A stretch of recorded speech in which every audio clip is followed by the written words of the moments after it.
We have already discussed the geomorphic processes, which are weathering and mass wasting. Now, weathering actually is a process where we have the disintegration and decomposition of the material. इसमें जो surface पे material मौजूद है वो टूट फूट का शिकार होता है, जिससे जो अपर लेयर है अर्थ की वो मटेरियल इतना मूवेबल हो जाता है, इस कंडीशन में आ जाता है जिससे उसकी जो है मूवमेंट स्टार्ट होती है. नाउ मूवमेंट जो है व्हेन स्टार्ट इट मींस के we have a force of gravity. So उस फोर्स ऑफ ग्रेविटी की वजह से material moves from highland to the lowland areas. So this movement is called the mass movement or mass wasting. अब mass wasting जो है इसे हम जो है दो तीन सूरतों में हमने डिस्कस किया. एक वो सूरत थी जिसमें क्रीपिंग हो रही है, यानी soil creeping, the slowest movement. Second movement जो है that is actually a flow movement, जिसे अर्थ फ्लो और मड फ्लो की सूरत में हम डिस्कस करते हैं. Again, it is actually controlled by the slope, the gradient, and obviously the force of gravity. And the third one is the fall movement. So the fall movement actually it has a steep slope. उसका angle जो है वो high होता है, so that's why उसकी जो movement है बड़ी फास्ट है. Now today we'll discuss the mass movement with the special reference to Pakistan. Now, Pakistan जो है, it has not only a plain area, but most of the region of Pakistan is covered with mountain and semi-mountainous regions. Now, mostly the north of Pakistan, the west of Pakistan, and the center is covered.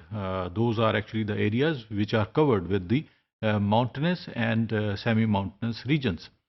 और plain area जो है उसमें मैदान शामिल हैं और वो मैदान कल्टीवेबल भी हैं, वहाँ कल्टीवेशन होती है एग्रीकल्चर की. और डेजर्ट लैंड भी है जो कि लो लैंड एरिया है, उसको भी प्लेन कहा जाता है. सो इट मीन पाकिस्तान का जो नॉर्थ है और वेस्ट है, उसकी सेंटर है, and most and few of the areas of the south, those are actually the areas where we have the mass movement. Now, the recent we have a best example of the landslide. So this was occurred in areas of the Karakoram region, जिसे हम Karakoram Mountains कहते हैं. This is one of the highest place of the world, not only Pakistan, but is the second most highest peak is located here. That is Godwanaston, जिसे हम K2 कहते हैं. So that is actually the area where we have the landslide movement. So इसमें the lake was formed due to a massive landslide at Atabad village in Gilgit-Baltistan, occurred on January 4, 2010. The landslide killed 20 people and blocked the flow of the Hunza river for 5 months. So ये एक ऐसा physical event था जिसने जो है human की जो settlements थी, ह्यूमन जो एक्टिविटीज़ थी, जिसमें मोस्टली इकोनॉमिक भी हैं, कमर्शियल भी हैं, वो उससे सफ़र हुई. लेकिन हम इसकी कुछ पास्ट हिस्ट्री की तरफ जाएंगे, क्योंकि जो मास मूवमेंट है that is triggered by certain shaking of the places. 2005 में 8 अक्टूबर 2005 में एक ऐसा अर्थक्वेक पाकिस्तान की हिस्ट्री में आया जिसकी जो रिक्टर स्केल पे जो रीडिंग थी दैट इज़ 7.4, और is one of the dangerous earthquake in the history of the Pakistan, जिसमें मोर देन 150 जो है 1,50,000 लोग की डेथ्स हुई. और उसका जो मरकज़ था जिसे हम एपी सेंटर कहते हैं वो मुजफ्फराबाद के करीब बालाकोट का एरिया था. नाउ जब ये शेकिंग हुई तो इसका इम्पैक्ट जो है वो साइड्स की तरफ पड़ा. इम्पैक्ट मींस उसकी जो माउंटेन के जो सराउंडिंग एरियाज़ थे, यानी मुजफ्फराबाद और जो बालाकोट का एरिया का सराउंडिंग एरियाज़ थे, वहाँ पर भी इसका इम्पैक्ट था सरफेस के ऊपर. और उससे जो है वो जो सरफेस मटेरियल था जो ऑलरेडी वेदर्ड मटेरियल पड़ा था, due to frost action, due to certain chemical composition की वजह से उसकी जो वेदरिंग प्रोसेस था उसमें मौजूद था. इस शेकिंग की वजह से, ये जो अर्थक्वेक था उसकी वजह से जो मटेरियल था उसमें और मज़ीद जो है वो मूवमेंट की सलाहियत बढ़ गई। हम जब 2010 की बात करते हैं, जो गिलगित बल्तिस्तान में जो लैंडस्लाइड आई, उसके पीछे यही एक बहुत बड़ी वजह थी, जिसमें अर्थक्वेक ने ऑलरेडी उस एरिया को लूज किया हुआ था, यानी मटेरियल को मूवमेंट के काबिल बनाया हुआ था। Now it was actually a movement of the part of the mountain. एक पहाड़ का बहुत बड़ा हिस्सा जो है वो नीचे की तरफ मूव कर गया। ऑलरेडी यहाँ पर जो स्लोप था मोर देन 45 डिग्री मौजूद था, यानी is closer to the 60-65 degree, और इससे जो है वो मूवमेंट ट्रिगर हुई।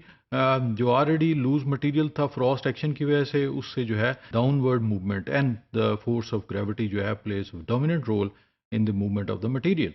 आप यहाँ देख रहे हैं कि जो कराकोरम रोड है वो भी इसके लैंडस्लाइड के अंडर आ गई, और इसका कोई 22 किलोमीटर जो एरिया था और 28 के दरमियान जो किलोमीटर का एरिया था वो इसके इस डेब्री के अंदर मौजूद था। And the most important thing, the Hunza river जो है वो कम्प्लीटली उसका जो चैनल का जो कोर्स था वो ब्लॉक हो गया।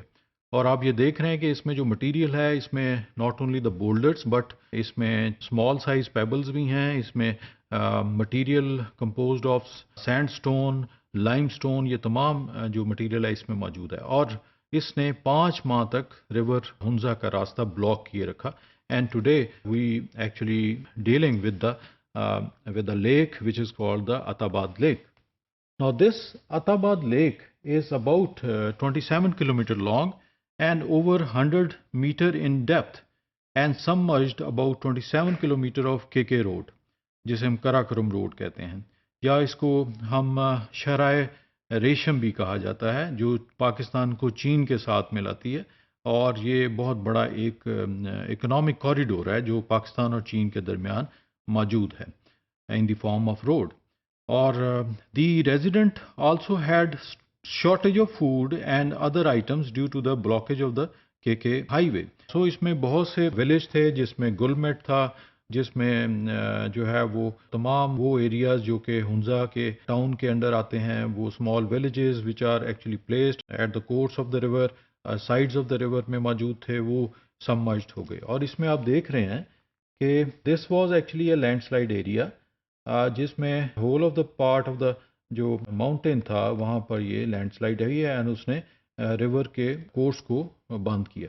और जब ये कोर्स 5 माह तक ब्लॉक रहा, तो उससे जो मेल्टिंग ग्लेशियर्स हैं, यानी ये पसू ग्लेशियर है, इसी तरह से ये वो चैनल्स हैं जो कि ग्लेशियर की मेल्टिंग के बाद जो है वो मेन स्ट्रीम में दाखिल होती हैं हुंजा रिवर में। इसी तरह से उसके जो ईस्टर्न साइड की ट्रिब्यूटरीज हैं वो भी इसमें शामिल है। सो इट मीन्स ये ना सिर्फ इसके अपने सोर्स से ये मूव करता है, but it also fed by the small stream which are coming from the glaciers और due to the melting of the glaciers. So इस तरह इसमें पानी की मिकदार with the passage of time जो है वो ज़्यादा होती है। And today we have like this area which is actually a 27 kilometer long water body called the Atabat Lake. So, जैसे कि मैंने पहले कहा, इस economic corridor between Pakistan and China, and most of the material which is coming from the China to Pakistan is actually through this Karakoram highway. So उसमें आप देख रहे हैं कि ना सिर्फ passengers are moving but bulk of material is moving through this road, and Atabad Lake की वजह से इसमें कुछ रुकावट पैदा हुई। But today Pakistan with the help of China and mostly the Chinese companies are dealing with the construction of the KK road, और ये कुछ महीने तक जो है ये रोड कंप्लीट हो जाएगी, एंड यू विल सी कि ये जो अताबाद लेक है इसकी जो प्रॉब्लम है वो ख़त्म हो जाएगी with the passage of time. But once these are actually controlled by the human जो लेबर्स हैं, जब ये हैजर्ड हुआ तो उस वक्त जो है लोग सामान को उठा के और फिर कश्तियों पे रखते थे और इस तरह से। But today it's actually deal by certain major जो कंपोनेंट है उसमें उसकी मशीन्स हैं जो इन्वॉल्व हैं, जो कि ट्रेड में रोल प्ले कर रही हैं। Now with the passage of time, today we have a recent technology in the making of the certain zones. So it's called the hazard mapping. Include the hazard zonation covering whole country with correlational vulnerability analysis. It will define exposure levels of different regions to demarcate the natural and man-made hazards. The hazards which will be covered include landslides, drought, floods, industrial and environmental hazards. These maps are in terms of high, moderate and low hazard risk will be prepared keeping in view of the scientific and historical analysis. District and provincial boundaries will be demarcated on these maps. The Crisis and Prevention and Recovery Unit, which is called the CPRU of the UNDP, is supporting the Government of Pakistan in establish policy, legal and institutional arrangement for disaster risk reduction. Purpose is to develop and strengthen capabilities or capacities of the government at national, provincial and local level to adopt strategies for reducing threat of disasters and minimize their impact when they occur. Now NDMA is already working at national level and in all form promises a 5-year plan which is actually a development plan is actually with the support of the relevant stakeholder will be implemented in hazard prone parts of the country. So with the passage of time today we have recent techniques which are used for the demarcation of the risk areas. So this is called the GIS techniques which can help in the making of the maps, digital maps, और उससे हमें पता चल जाएगा कि पाकिस्तान के कौन से एरियाज जो हैं वो रिस्क जोन में आते हैं, हाई रिस्क जोन में, मॉडरेट में और लो में. वो कोई भी हैजर्ड हो, ड्राउट्स हों, जैसे कि हम देख रहे हैं कि यहाँ पे ड्राउट मैप है पाकिस्तान और वर्ल्ड का, जिसमें ड्राउट एरियाज को दिखाया गया है कि ये रिस्क जोन्स हैं और इसमें प्रिकॉशनरी मेजर्स लिए जाएं.